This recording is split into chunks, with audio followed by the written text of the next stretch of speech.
দেখুন, দেশের দ্বিতীয় বৃহত্তম পেট্রোকেমিক্যালসের কারখানা রয়েছে একাধিক তেল শোধনাগার, রয়েছে বন্দর, কিন্তু বাংলার যে শহরে এত কিছু রয়েছে সেখানে পুরো বোর্ড নেই, তাও একদিন দুদিন নয়, গত 5 বছর ধরে।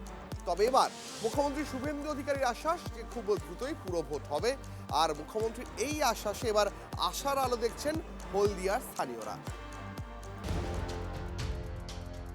নামেই পুরসভা, আসলে পুরো দস্তুর সমস্যা। হলদিয়া পুরবোর্ড নেই সেই 2022 থেকে। হুগলি আর হলদি নদীর সংযোগস্থল হলদিয়ায় পরিষেবা অনেক দিন ধরেই ডকে উঠেছে। বোর্ড না থাকায় পাড়ায় পাড়ায় জঞ্জাল, ভাঙাচোরা রাস্তা, একটা আধুনিক শহর যেন পিছনের দিকে হাঁটছে। এখন সবার হাতেই স্মার্টফোন, আর বেশিরভাগ স্মার্টফোনই 5G। দেশে 5G চালু হয়েছিল 2022 সালের অক্টোবর মাসে। সেই সময় থেকেই হলদিয়া পুরসভাতে নেই পুরো বোর্ড, কিন্তু পরিষেবা সেটা 2G থেকেও খারাপ। কেউ বাচ্চা কোলে নিয়ে পুরসভায় এসেছেন, কেউ ক্র্যাচে ভর করে। কাউন্সিলর না থাকায় কয়েক কিলোমিটার উজিয়ে আসতে হচ্ছে পুরসভায়। এই যেরকমই রেশন কার্ডের জন্য আমাকে আজকে এখানে আসতে হলো, 1 মাসের বাচ্চা গেলে এখানে আসতে হলো।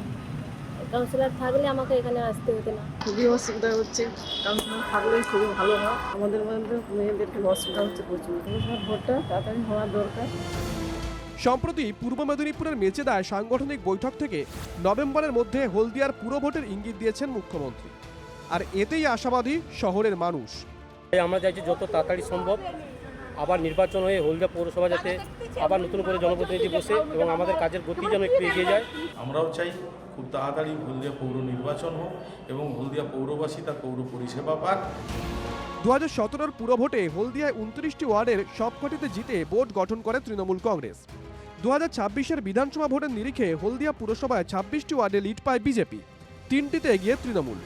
হলদিয়া বিধানসভা 2021 থেকে বিজেপির দখলে, পুরো এলাকাও পদ্মের অনুকূলে। এই প্রেক্ষাপটে পুরো ভোট নিয়ে মুখ্যমন্ত্রীর অবস্থানে বন্দর শহর, আশায় নতুন বোর্ড নিয়ে। হলদিয়া থেকে সৌমেন মণ্ডলের রিপোর্ট, TV9 বাংলা।